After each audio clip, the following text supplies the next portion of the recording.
प्यारे प्यारे भक्तात्माओं, ज्योतिष विद्या सीखने वाले सभी भक्तों को पहले मेरा बहुत बहुत आशीर्वाद। आपने अपने मन में ज्योतिष सीखने के भाव पैदा किए हैं।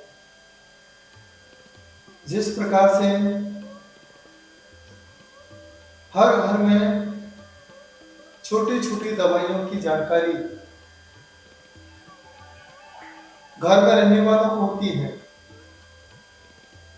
उसी प्रकार से ज्योतिष का छोटा सा ज्ञान भी आपको होना सबसे ज्यादा जरूरी है।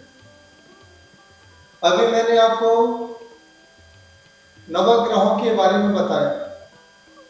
सूर्य का प्रभाव, चंद्र का प्रभाव, मंगल का प्रभाव, बुध का प्रभाव, गुरु का प्रभाव, शुक्र का प्रभाव, शनि का प्रभाव, राहु का प्रभाव और केतु का प्रभाव। आज हम बात करते हैं 12 ग्रहों की बात करते हैं।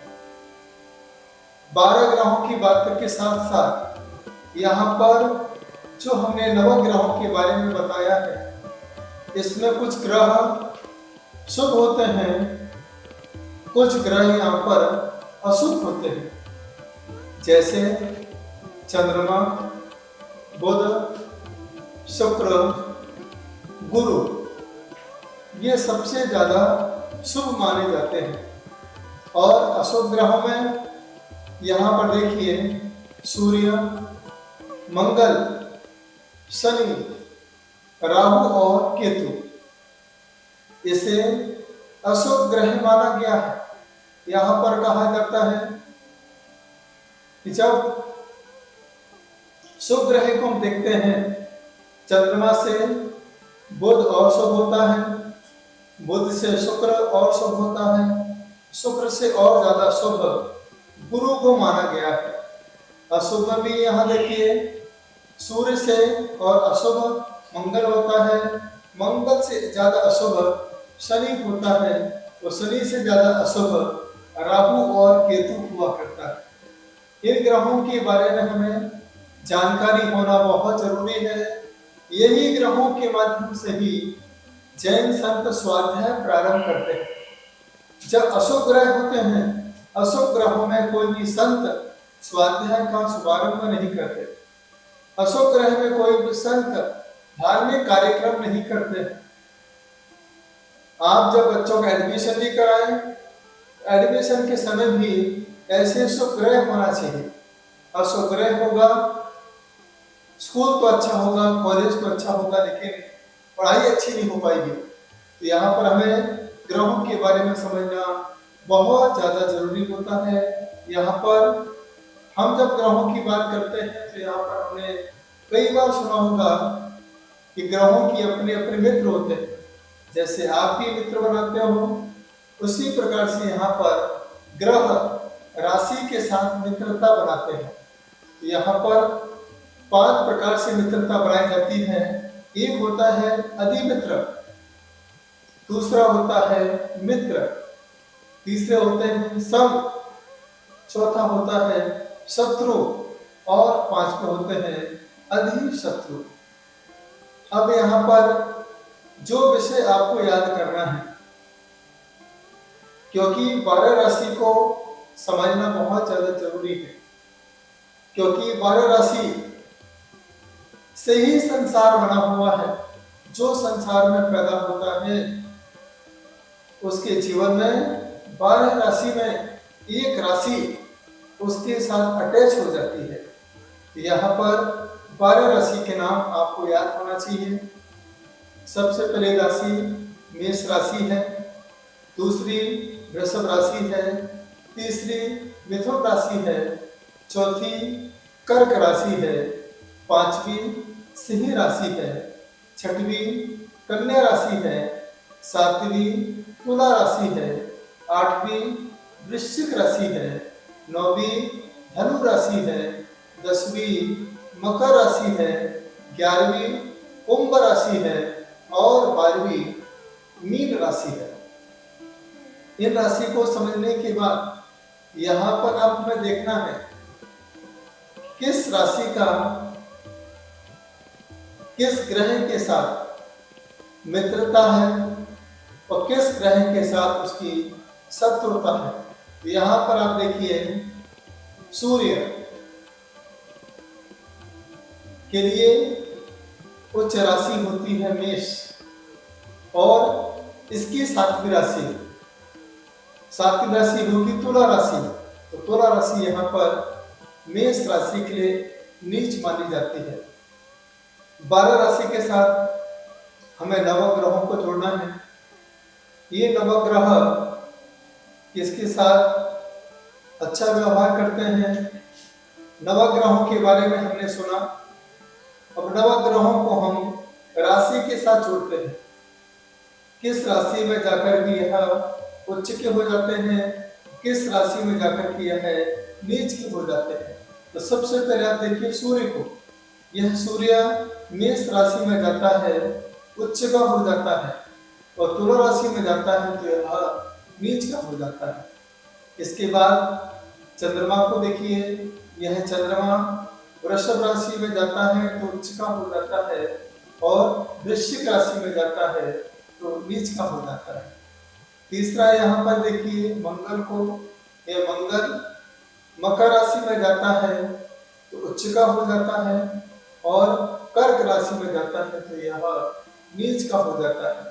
इसके बाद आप देखिए बुध को, बुध कन्या राशि में जाते हैं तो उच्च के हो जाते हैं, और मीन राशि में जाते हैं तो नीच के हो जाते हैं। इसके बाद गुरु को देखिए, गुरु कर्क राशि में जाते हैं तो उच्च के हो जाते हैं, और यह सातवीं राशि में जाते हैं तो यहाँ पर मकर में नीच के हो जाते हैं। शुक्र को देखिए, मीन राशि में जाते हैं उच्च के हो जाते हैं, और यदि कन्या राशि में जाते हैं तो यह शुक्र नीच का हो जाता है। इसके बाद शनि को देखिए, यह शनि तुला राशि में उच्च का हो जाता है, और मेष राशि में जाकर के यह नीच का हो जाता है। अब यहाँ पर राहु और केतु जो छाया ग्रह हैं, यहाँ पर देखिए राहु मिथुन राशि में जाते हैं तो उच्च के हो जाते हैं, और धनु राशि में आते हैं तो नीच के हो जाते हैं, और केतु धनु राशि में जाते हैं तो उच्च के हो जाते हैं, और मिथुन राशि में आते हैं तो यह नीच के हो जाते हैं। इस प्रकार से हमें उच्च को भी समझना है और नीच ग्रहों को भी समझना है। अब सबसे विशेष बात हमें यहाँ पर ध्यान रखना है, जो मैंने आपको बताया था, कुछ ग्रह मित्र ग्रह होते हैं, कुछ समग्रह होते हैं, और कुछ ग्रह शत्रु ग्रह होते हैं। जब आप प्रेडिक्शन करेंगे, जब आप फलादेश करेंगे, इस फलादेश में ये सारी चीजें आपके लिए सबसे ज्यादा काम आने वाली है। पहले आप इसे नोट करते जाएं। बिल्कुल घबराने की कोई बात नहीं है, बहुत सरल है ज्योतिष। बस एक बार समझ में आ जाए, जैसे हमें इंग्लिश समझ नहीं आती तो बार बार हम बोलते हैं, अभ्यास करते हैं, तो हम इंग्लिश में बोलना अपने आप सीख जाते हैं। तो कन्नड़ नहीं बोलता है लेकिन कन्नड़ वासी के साथ रहता है तो वह कन्नड़ बोलना सीख जाता है। अमेरिका जाते हैं बहुत सारे बच्चे तो वहाँ की लैंग्वेज सीख लेते हैं, गुजरात पे जाते हैं गुजराती सीख लेते हैं। तो मैं आपको ज्योतिष सिखा रहा हूँ, मुझे लगता है कि धीरे धीरे यह ज्योतिष आपके जहान में उतर जाएगी। तो जब आपके अंदर उतर जाएगी तो फिर आप यह ज्योतिष कभी कठिन नहीं लगेगी। तो मेरा सिर्फ आपसे ही कहना है, पूरे मनोभाव के साथ आप सुनिए। यहाँ पर सबसे पहले हम बात करते हैं सूर्य ग्रह। सूर्य ग्रह के लिए मित्र ग्रह कौन से हैं? सूर्य ग्रह के लिए मित्र ग्रह यहाँ पर माना गया है चंद्रमा। तो यहाँ पर शत्रु ग्रह कौन है? शत्रु ग्रह में यहाँ पर देखते हैं चंद्रमा और गुरु को यहाँ पर शत्रु ग्रह माना गया है। अब हम बात करते हैं बुध ग्रह की। बुध ग्रह में मित्र ग्रह कौन होगा?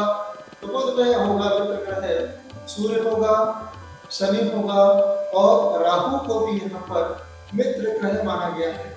और समग्रह होगा मंगल होगा, शनि होगा और केतु होगा। यहाँ पर शत्रु ग्रह में देखिए चंद्रमा और गुरु को यहाँ पर शत्रु ग्रह माना गया है। अब हम बात करते हैं गुरु की। गुरु का मित्र कौन होगा?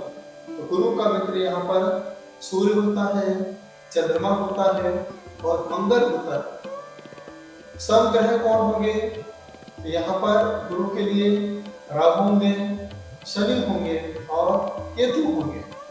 यहाँ पर देखिए शत्रु ग्रह के रूप में यहाँ पर बुध को लिया है और शुक्र को लिया है। आगे चलते हैं हम शुक्र ग्रह की ओर। शुक्र ग्रह के मित्र ग्रह में हम देखेंगे बुध, शुक्र और राहु को यहाँ पर मित्र ग्रह माना गया है। गुरु, मंगल और केतु को यहाँ पर सम ग्रह माना गया है, लेकिन यहाँ सूर्य और चंद्रमा को यहाँ पर शत्रु ग्रह माना गया। अब देखिए शनि ग्रह। शनि ग्रह का मित्र ग्रह कौन हो सकता है? तो शनि ग्रह का मित्र ग्रह बुध होंगे, शुक्र होंगे और राहु होंगे। सम ग्रह यहाँ पर कौन होंगे? गुरु होंगे और केतु होंगे। शनि का शत्रु कौन है? शनि का शत्रु सूर्य है, मंगल है और चंद्रमा। राहु के बारे में भी हम बात करते हैं। राहु का मित्र ग्रह कौन हो सकता है? बुध, शुक्र और शनि, ये मित्र ग्रह हैं। सम ग्रह में गुरु और केतु। इसके बाद शत्रु ग्रह में सूर्य है, मंगल है और चंद्रमा है। केतु के लिए हम बात करते हैं। केतु में शुक्र, शनि और बुध को यहाँ पर मित्र ग्रह माना गया है। सम ग्रह में गुरु को और राहु को यहाँ सम ग्रह माना गया है। नीच ग्रह में यहाँ पर देखिए सूर्य, मंगल और चंद्र को यहाँ पर शत्रु ग्रह माना गया है। यहाँ पर देखिए ये जो विषय आपके बीच पर रखा है बहुत सरल है। एक बार आपको समझ में आ जाए कि कौन यहाँ पर मित्रता निभा सकता है, कौन सम है, कौन शत्रु है। जब हम यहाँ पर फलादेश बताएंगे आपको, जब हमारे ग्रहों के साथ कोई मित्र ग्रह बैठ जाता है तो वह आपके साथ मित्रवत व्यवहार करता है। सम ग्रह बैठ जाता है तो वह आपके साथ समानता बना के रखता है, और कोई शत्रु ग्रह बैठ जाता है वह आपको मानसिक तनाव देता है, बनते हुए कामों में विघ्न पैदा कर देता है। क्योंकि शत्रु है और शत्रु को किसी का अच्छा काम पसंद नहीं आता है। वह सोचता है कि जो मेरे साथ हो रहा है, यदि मैं शत्रु हूँ मैं पूरी तरीके से शत्रुता निभा के ही रहूंगा। इस प्रकार की स्थिति यहाँ पर रहती है। इसे हम लोग पंचदाह कहते हैं। यहाँ पर आप देखिए कुछ ऐसे ग्रह होते हैं 5वें, 6वें, 7वें, 8वें, 9वें, यदि कोई बैठ जाते हैं यह तात्कालिक शत्रु हो जाते हैं। मित्र में आप देखिए प्रत्येक ग्रह अपने से दूसरे में, तीसरे में, चौथे में, 10वें में, 11वें में और 12वें भाव में बैठ जाता है। यहाँ पर उसे तात्कालिक मित्र कहा जाता है। यहाँ पर नैसर्गिक होता है, निसर्ग है। इस स्थिति को कोई बदल नहीं सकता है। जिस प्रकार से बच्चा अपने माता के साथ रहता है, पिता के साथ रहता है, परिवार के साथ रहता है, इसी प्रकार से नवग्रह ग्रह भी अपने अपने परिवार को साथ में लेकर के चला करते हैं। ग्रहों के साथ भी इनकी पारिवारिक मित्रता होती है, पारिवारिक शत्रुता होती है। इसका प्रभाव भी आपके जीवन में देखा जाता है। तो सबसे पहले आज यही एक चैप्टर आपके बीच में रखा है। सबसे पहले आपको 12 राशि का ज्ञान होना यहाँ सबसे ज्यादा जरूरी है। जो मैंने आपसे कहा मेष राशि, मेष राशि को इंग्लिश में एरिस कहते हैं, जिसका चिन्ह होता है मेढे जैसा। दूसरी राशि को वृषभ राशि कहा है, जिस इंग्लिश में टोरस कहा जाता है, जिसका चिन्ह बैल के रूप में देखा जाता है। तीसरी राशि होती है मिथुन, जिसे इंग्लिश में जेमिनी कहा जाता है। यहाँ जो सिंबल युवा दंपत्ति की तरह आपको देखने को मिलेगा। चौथी राशि होती है कर्क राशि, जिसको कैंसर कहा जाता है। इसका चिन्ह केकड़े की तरह होता है। पांचवी राशि सिंह है। सिंह को इंग्लिश में लियो कहा जाता है। इसका चिन्ह शेर की तरह होता है। छठवीं राशि कन्या। कन्या को इंग्लिश में वर्गो कहते हैं। इसका जो चिन्ह होता है कुंवारी कन्या की तरह है, देखने को मिला करता है। इसके बाद सातवीं राशि होती है तुला, जिसको इंग्लिश में लिब्रा कहा जाता है। इसका चिन्ह तराजू की तरह होता है। आठवीं राशि होती है वृश्चिक, जिसे इंग्लिश में स्कॉर्पियो कहा जाता है, जिसका चिन्ह बिच्छू के जैसा होता है। 9वें नंबर की राशि यहाँ पर धनु होती है। धनु राशि को यहाँ पर इंग्लिश में संगितारियस कहते हैं। इसका चिन्ह होता है धनुर्धारी की तरह। इसके बाद 10 नंबर की जो राशि होती है, जिसे मकर राशि कहते हैं, जिसे इंग्लिश में कैप्रिकोरियस के नाम से जाना जाता है, जिसका चिन्ह होता है मगरमच्छ की तरह। इसके बाद यहाँ पर देखिए 11 नंबर की राशि, जिसे कुंभ राशि कहा जाता है, जिसे इंग्लिश में एक्वेरियस कहते हैं, जिसका चिन्ह घड़े की तरह होता है।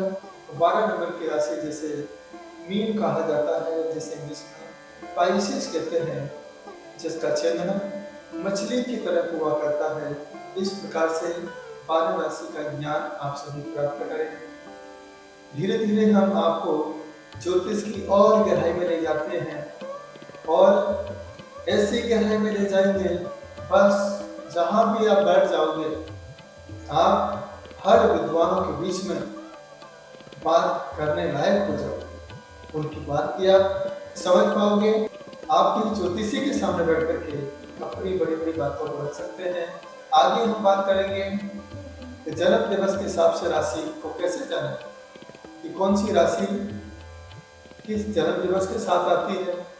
जनवरी में कौन सी राशि है, किसी का जनवरी में जन्म हुआ है, उसकी राशि क्या होगी, फरवरी में क्या हुआ है, तो आप सुनते रहें। ज्योतिष से अपने जीवन में क्या क्या उतार चढ़ाव आते हैं, किस प्रकार से ज्योतिष के माध्यम से हम फलादेश निकाल करके लोगों के जीवन का हल निकाल सकते हैं।